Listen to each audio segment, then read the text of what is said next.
राजपुर एक छोटा सा जंगल था जहाँ बाकी तो सब कुछ ठीक था, लेकिन एक मसला था कि वहाँ पर सब्जी लेने के लिए जंगल के पार जाना पड़ता था। नीली चिड़िया भी सब्जी लेने निकली थी। सब्जी लेकर वो वापस जंगल पार आ रही होती है कि रास्ते में उसे पीली चिड़िया मिलती है। वो कहती है, अरे नीली चिड़िया, तुम कहाँ से आ रही हो? क्या बताऊं, दूसरे जंगल गई थी सब्जी लेने। दूसरे जंगल जाकर तो मैं थक ही गई हूँ। तुम्हें पता है सब्जी लाना दूसरे जंगल कितना मुश्किल है। वापिस आते आते तो अंधेरा होने लगता है। हाँ नीली चिड़िया, तुम बिल्कुल सही कह रही हो। मैं भी अभी जा रही हूँ सब्जी ही लेने और यही सोच रही हूँ कि अभी मुझे कितना दूर चलना है। यूं ही बातें करके वो दोनों अपने अपने रास्ते चल पड़ती हैं। कालू कौवा जो उनकी बातें छुपकर सुन रहा था, वो सोचता है कि मैं उनकी ये मुश्किल जरूर हल करूँगा। इनको कितनी मुश्किल होती है दूसरे जंगल से सब्जी लाने में। वो अगले ही रोज दूसरे जंगल से सब्जी लाकर यहाँ दुकान खोल लेता है। उसके पास बंटी कबूतर आता है।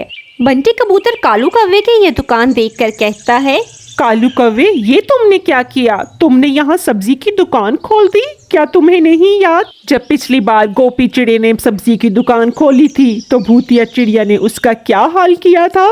मुझे याद है बंटी कबूतर, मुझे सब याद है, लेकिन मैं क्या करूं, मुझसे यहाँ के पक्षियों की हालत नहीं देखी जाती। वो परेशान हैं और इतने दूर से सब्जी लाना उनके लिए बहुत मुश्किल है। मुझे ये कदम उठाना ही पड़ा। लेकिन कालू कौवे, तुम ये बात भूलो नहीं कि जब गोपी चिड़े ने सब्जी की दुकान खोली थी तो भूतिया चिड़िया ने उसकी सारी सब्जी गिरा दी, और जब गोपी चिड़े ने मना किया तो उसको भी मार डाला। ये मेरा जंगल है, यहाँ कोई सब्जी की दुकान नहीं खुलेगी। जिसने भी खोली उसका अंजाम यही होगा, देख लो तुम सब। अभी वो दोनों बात ही कर रहे होते हैं कि वहाँ भूतिया चिड़िया आ जाती है। भूतिया चिड़िया को देखकर तो बंटी फौरन वहाँ से भाग जाता है। कौन हो तुम जिसने मुझे ललकारा? क्या तुम गोपी चिड़े का अंजाम भूल गए? अब तुम्हें मुझसे कोई नहीं बचा सकता।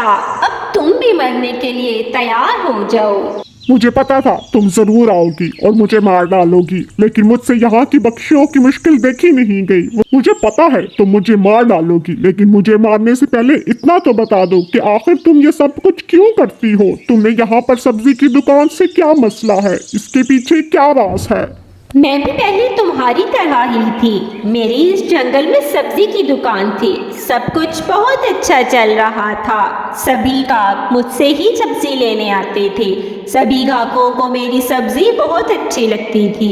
मेरी सब्जी जंगल में बहुत अच्छी हुआ करती थी। मेरा भी गुजर बसर अच्छा चल रहा था। तभी वहाँ पर सेठ करकनाट और उसकी बीवी रेशमा आ जाती हैं। सेठ कहता है, देखो टूनी चिड़िया, तुम्हें ये दुकान और ये जगह छोड़नी पड़ेगी, क्योंकि मैं यहाँ पर एक शानदार माल बनाऊंगा। सेठ की बात सुनकर टूनी कहती है, ये आप क्या कह रहे हैं सेठ जी? ये जगह तो मेरी है और ये सब्जी की दुकान भी। ये आप मुझसे नहीं ले सकते। मैं यहाँ से कहीं नहीं जाऊंगी सेठ जी। ये आप क्या कह रहे हैं? तो सेठ की बीवी रेशमा कहती है, देखें जी, क्या आप इसकी मिन्नतें कर रहे हैं? इसका ये ठेला उठाकर बाहर फेंकें और इसको भी बाहर फेंकें। अरे रेशमा, आराम से, तुम तो फौरन ही गुस्से में आ जाती हो। उसके बाद जब मैंने इन दोनों की बात नहीं मानी तो इन्होंने मुझे मार डाला और किसी को खबर भी ना हुई और मुझे वहीं पर दरख्त के नीचे दफना दिया। बस उसके बाद मैं भूतिया चिड़िया में बदल गई। भूतिया चिड़िया में बदलने के बाद सबसे पहले मैंने उस सेठ और उसकी बीवी रेशमा को मारा।